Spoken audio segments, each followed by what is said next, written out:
Good morning from Fast Company. Here's our daily look into what's driving today's creative business leaders. Until recently, aerospace engineer Pedro Montero figured he'd join many of his peers moving from Portugal to its richer European neighbors in the quest for a better-paid job once he completes his master's degree in Lisbon. But tax breaks proposed by Portugal's government for young workers, up to a temporary 100% income tax exemption in some cases, plus help with housing, are making him think twice. Previous governments left young people behind, said Montero, 23, who is studying engineering and industrial management at the Higher Technical Institute in the Portuguese capital. The country needs us and we want to stay, but we need to see signs from the government that they are implementing policies that will help. Montero cites in particular the cost of buying or renting a home amid a housing crisis aggravated by the arrival of wealthy foreigners lured by easy residency rights and tax breaks. Some of my friends are now working abroad and earn substantially more money and have better career development opportunities, he said. I'm a little bit skeptical concerning my job opportunities here in Portugal. Portugal is the latest country in Europe to seek to tackle a brain drain holding back its economy. Tax breaks for young workers in the budget currently going through Parliament will take effect next year and could benefit as many as 400,000 young people at an annual cost of €524 million.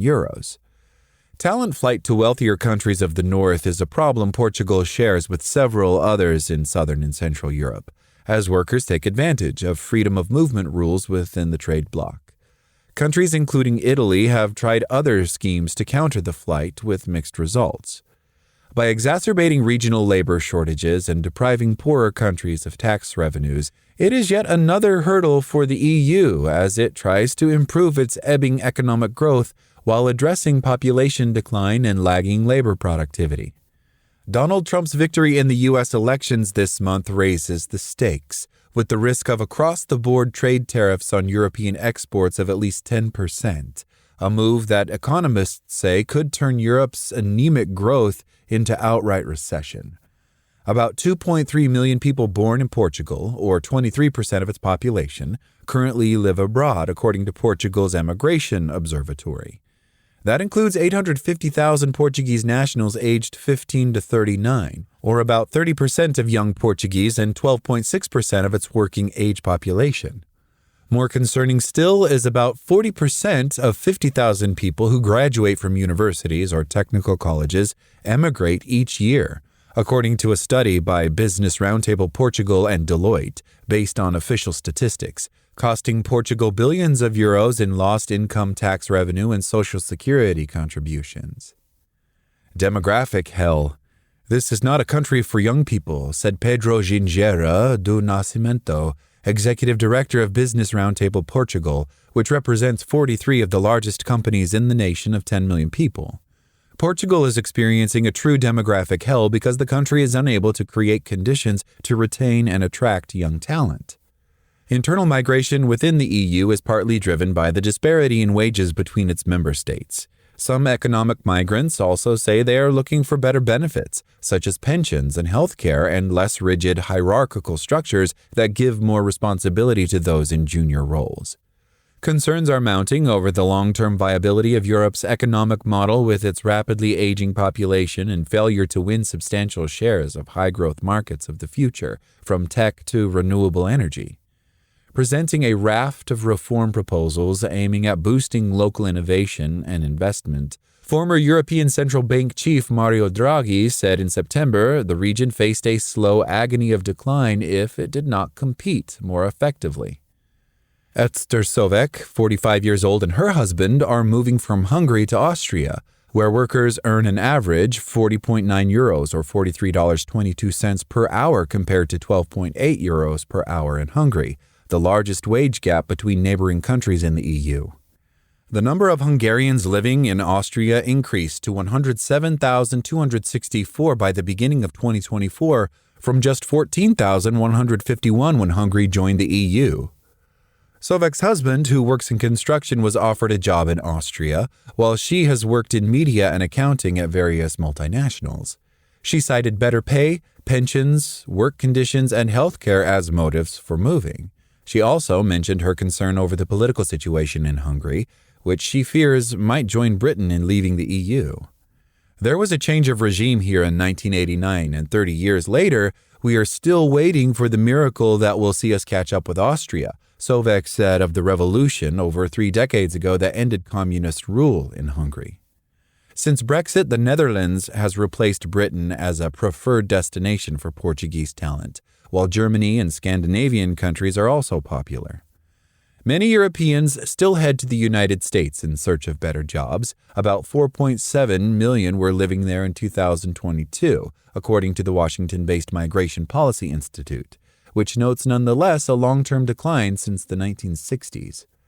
In 2023, 4,892 Portuguese emigrated to the Netherlands, surpassing Britain for the first time, which in 2019 received 24,500 Portuguese.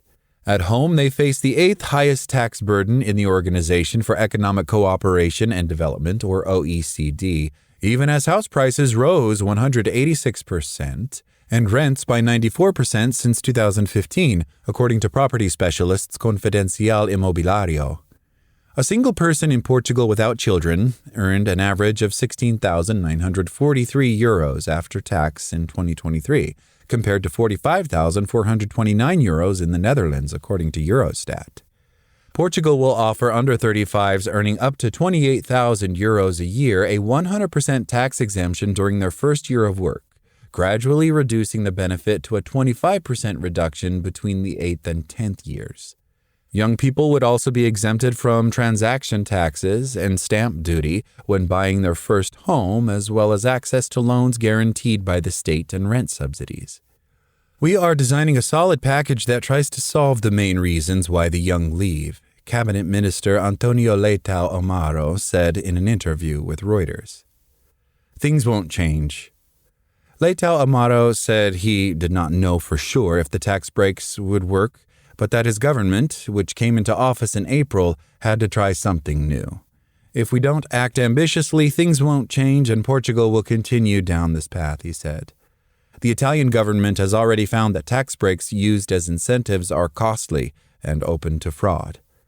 In January, Italy abruptly curtailed its own scheme that was costing €1.3 billion in lost tax revenue, even as it lured tax workers such as Alessandra Mariani back home. Before 2024, returners were offered a 70% tax break for 5 years, extendable for another 5 years in certain circumstances. Now it plans to offer a slimmed-down scheme targeting specific skills after it attracted only 1,200 teachers or researchers, areas where Italy has a particular shortage. Mariana said the incentives were key to persuading her to return to Milan in 2021 by allowing her to maintain the same standard of living she enjoyed in London. Had the opportunity been the same without the scheme, I would not have done it at all, said Mariani, now working at the Italian arm of the same large tech company. With her tax breaks poised to be phased out by 2026 unless she buys a house or has a child, Mariani faces a drop in salary, and she said she's once again eyeing the exit door. That's all today from Fast Company. Talk to you tomorrow.